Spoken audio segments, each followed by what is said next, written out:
Kabajamtoota daawwattoota keenya oduu sa'aatii kanaa isinitti himna. Oduu sa'aatii kanaa kan isinitti himu Mallasa Dirribsaati. Dhukkuba koronaa waliin wal qabatee Itoophiyaa keessatti guyyoota 15 fi manneen barnootaa walga'iiwwan gurguddoon sochiiwwan ispoortii gareen taasifaman akka dhaabbatan murtaa'u Ministeerri Muummee Abiy Ahmad beeksisaniiru.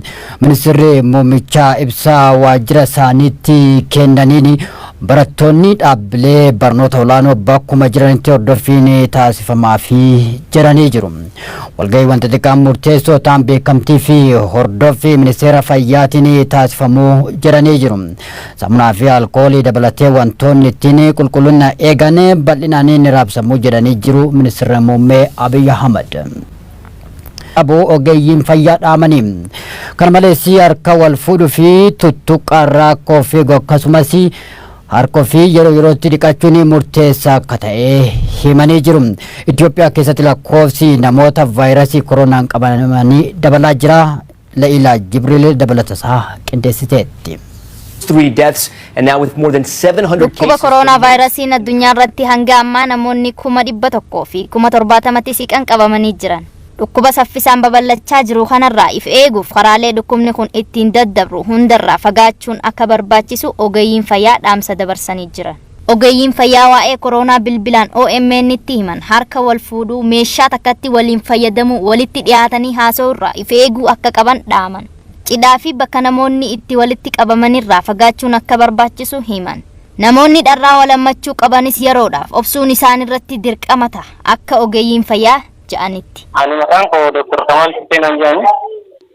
Godina Harargee lixaa hospitaala Birooyin dalaga. Dhibee kanarraa ittisuudhaaf uummanni keenya wanti gochuu qaba. Namoota dhibee kanarraa shakkaman dhibee kana qaban jedhanii shakkaman walitti dhufeenya isaanii akkuma walqixxuqqaa irraa of hambisuu fi akkasuma harka qulqullina keenya eeggachuu harka yeroo dhiqannoo harka saamunaadhaan dhiqachuu fi guutumaan guutuutti qulqullina eeggachuudhaan hanga ta'e dhibee kana ofirraa ittisuun danda'ama.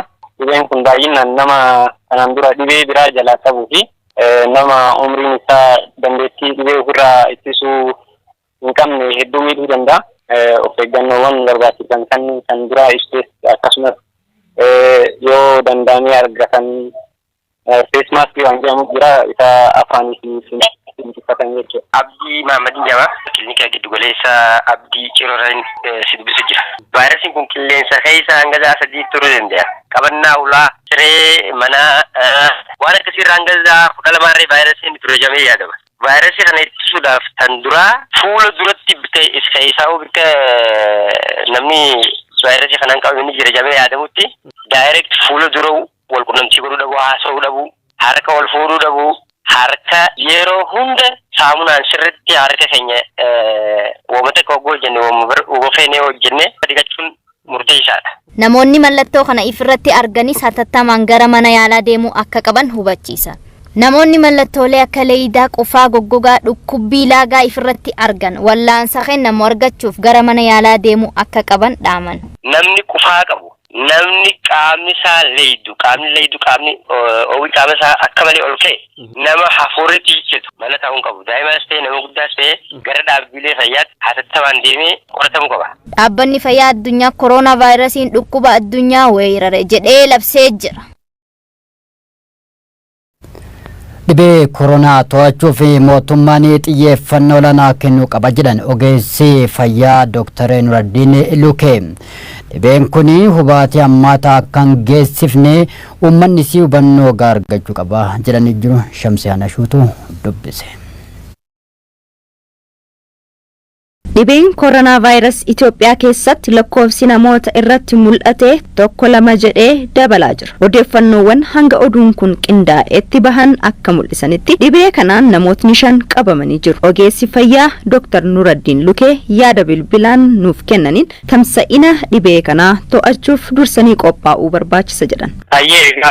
Gama mootummaatiin maaltu godhamuu qaba kan jedhu waan murteessaadha dhukkuba kana to'achuuf jalqaba silaa wanti godhamuu malee dhaabbilee fayyaa biyyattii keessa jiran dhukkubicha kanaaf akka of qopheessan gochuun barbaachisaa ture. Maaliifuu biyyi keenya immoo balalii gara biyyoota garaagaraa isaan goolchu carraan vaayirasichi gara biyyaa seenuu olaanaa waan ture. Dhaabbilee fayyaa keenya akka vaayirasicha kanaan wal'aansoo qabuu danda'aniif mijeessuun gaarii ture. Garuu sadarkaa isaanii humnillee waan hin eeyyamneef yoo xiqqaate ogeessonni fayyaa of qopheessuu irra ture jecha. Meeshaalee nama dhukkubicha qabuu fi namoota biraa irraa dhukkubni garaagaraa akka namatti hin daddabarre dhoowwan tokko hospitaalota irratti hin jirani. Amma wanti akka maaskii waan fuula ittiin uffata uffatan kanneen waan akkanaa mootummaan dursee dhiyeessuu qaba. Ammas waan kana dhiyeessuu irratti hojjechuu qabaa jechuudha. Mootummaanis hojii dhukkuba kana to'achuutiif xiyyeeffannaa guddaa kennuu akka qabu himanii jiru. Namoota itti keenya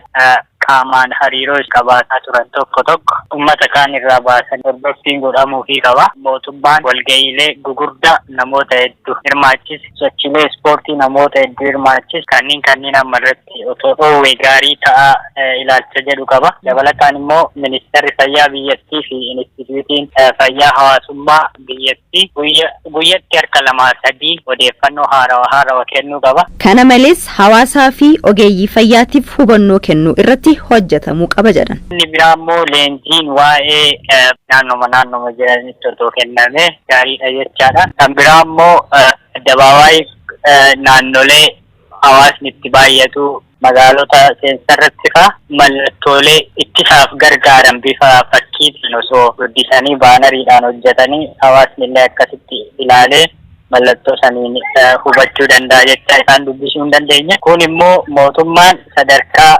federaalaatiin garee dhaabeera. Sadarkaa naannootti garee dhaabneerra jedhanii garee kana immoo garee ogeeyyota fayyaa olaanoo of keessaa qabu, ekspertoota fayyaa hawaasaa of keessaa qabu gochuu qabaa jechuudha. Warra siyaasaa qofa osoo hin ta'in dabalataan koreen ijaaramu kun gara godinootaati sadarkaan gara aanaatti gadi bu'uu qaba. Boordiin filannoo biyyaalessaa hojjettoonni isaa mana isaanii taa'anii hojii akka hojjetan taasise.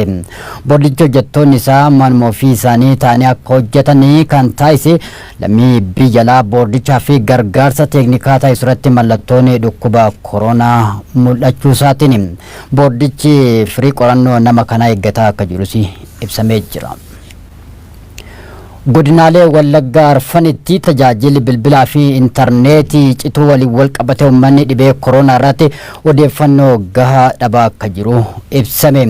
Jiraattonni fi hooggantoonni seektara fayyaa godinaalee OMN fi yaada kennaniin odeeffannoo gahaa qaqqabsiisu irratti rakkootu jira jedhanii Beenyaa Shiramu gabaasa bilbilaa qaba.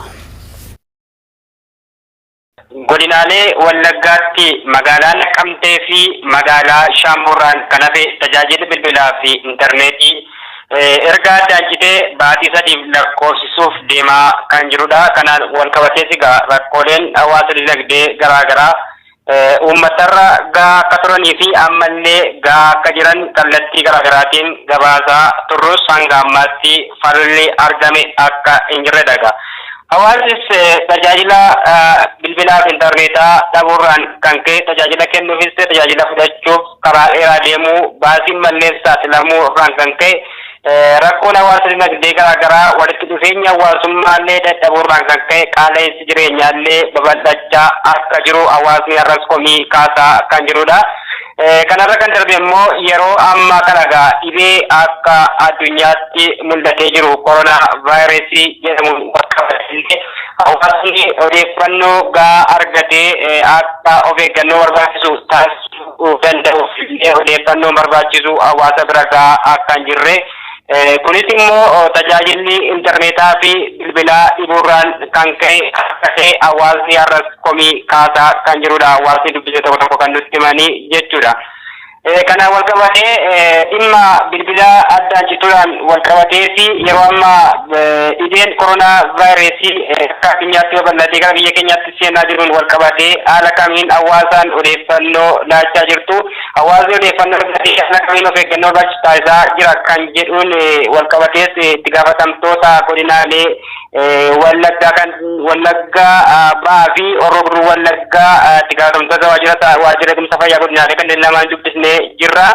Isaan keessa obbo Soonaan Dassaaleny itti gaafatamaa waajjira eegumsa fayyaa godina Wallagga Baati. Isaanis dhimma kanaan wal qabatee haala kamiin hawaasni odeeffannoo argataa jira jennee kan dubbisneef yeroo ammaa tajaajilli bilbilaa fi intarneetii addaachituudhaan aanoleen wal arguun aanoleen immoo gandooleen wal arguun dhiibbaan akka jiru haala barbaadameen dhimma kanaaf odeeffannoo gaalataa akka hin jirree fi ammallee sodaa akka qaban kaasaa jiru. Haa ta'uti garuu bifa duudhaatiin yookaanis immoo waajjiraalee keessa hojjetoota jiran gara hawaasaatti gadi bobbaasuudhaan hawaasni hanga barbaadamu ta'uu baatus hawaasaaf odeeffannoo akka jiranii fi tajaajilli bilbilaa wireless kan jedhamu yookaan gamada malee kan jedhamu waajjiraalee eegumsa fayyaa aanaalee wajjin wal qunnamanii hanga danda'ame dhimma kana irratti odeeffannoo laataa akka jiranidha. Darbee isaanii wal fakkaatuun itti aantutti gaafatamtu waajjira eegumsa fayyaa godina Horroo Guduruu Wallaggaa kan ta'an Sister Almaaz Gammachus dhimma kana irratti dubbisnee turre.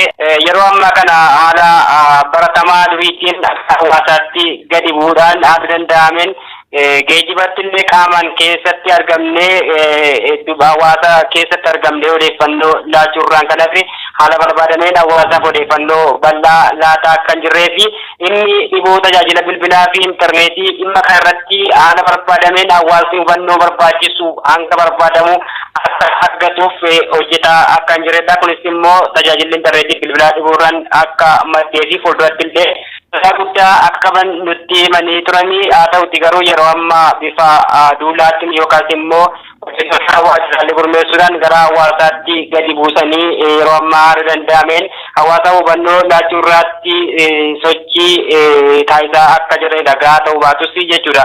Walumaa galatti garuu tajaajilli bilbilaaf intarneetii dhibuurraan kan madde godinaalee Wallaggaa keessatti dhimma dhibee kanaan wal qabatee odeeffannoo gaa hawaasaaf kennuufis ta'e hawaasni odeeffannoo bal'aa argachuu irratti rakkoon akka jirudha jechuudha.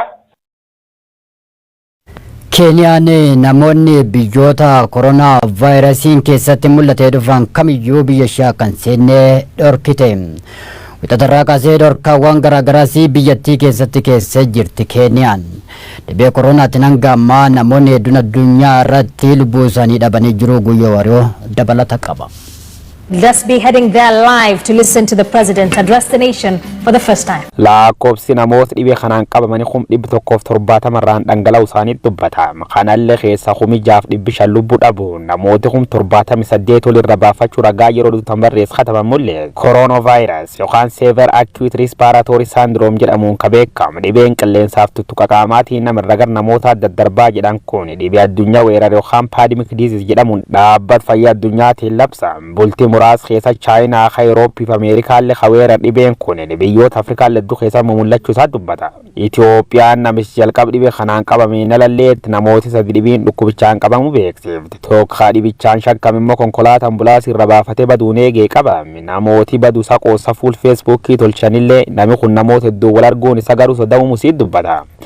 Biyyi tolla Keeniyaan biyyisii keessa namni coronavirasiin qabamuun mirkanaa tokko argamu jimaatti beeksifte. Dilbati immoo namooti 2 dhibiin coronavirasiin qabamu mirkaneeffannaan tarkaaffii waan dhibe kan ittiin to'achuu danda'a jetti dabarse. Tarkaaffii tanaan duub mootummaan Keeniyaa namooti biyyoota coronavirasiin keessatti argamuun gabaafam kamiyyuu irra dhufu akka biyyin seen dhorkuun manneen barnootaaleen hundi cufamuun barattoota akka boqotan tolche. Dhibee coronavirus addunyaa rakkiftan haalalallee wanni rakkoo dhibi ta'uu nam yaachisuu jira odeeffannoo sobaa yookaan fake news ta'uu si dubbata. Gariin fincaan loonii dhuguun qullubbii adii nyaachuuf qunnamtii saala raawwachuun dhibee kan ittisuuf gargaar jechuun gariin dhukkubicha sanyii Afrikaa yookaan nam gurraachin jeemnu labsuun abdii namatti tor. Haan immoo amantaa qabaannaan dhibeen kun sitti hin dhiyaatu jechuun dubbi rabbi kennu saayinsistooti garuu cufadha jechuun watwaatu hojje. Cufaafuu duub coronavirus ilaalchisuun odeeffannoon soba tanan burjujjeessuu jirtu sun Afrikaa sadarkaa dura irratti argamu si dubbata. Dhaartaan to'achuuf Keeniyaa waan tarkaaffii jalqabdi fakkaata. Gabaasi BBC irra argadde tokko poolisiin Keeniyaa waa'ee coronavirus ilaalchisuun nama odeeffannoo soba maxxansu to'achuu si dubbata. Namni lami Keeniyaa Haayilaa Hajiya Mutoyyi Kitonyo jedhamu kun Keeniyaa bamagaalu wingitee kee jira. Akkaawunti Facebook sobaaf fayyadamuun dhara yookaan sobtamsaasuun shakkame qabamee jira. Pirezidaantiin Keeniyaa Uhuru Kenyaattaa immoo armaan dur warra dhibe kooronaavaayirasii irratti odeeffannoo soba maxxansuun nama burjujjeessan kama akeekachiisee ture. Aktari Ameerikaa beekama Toomas Jefferson Hank, haadha muummee ministeera Kanaadaa Soofiya Girigoori Trudeau, haadha muummee ministeera Spaanish Begooni Gomez, gargaara pirezidaantii Biraazil Faabiyoo Waajingiraa, leenjisaa Arsenaal Miikael Arteetaa dabalatee namooti bebeekamoon addunyaa keenya hedduun vaayirasii kanaan qabamanii du'aaf jireen jidduu jiru. Addunyaan naasuuf lubbuu harka of hin qabu. Itoophiyaatti immoo dhibeen kooronaavaayirasii xiyyeeffannoo barbaachisu waan argate hin fakkaatu. Those in boarding schools should be isolated from others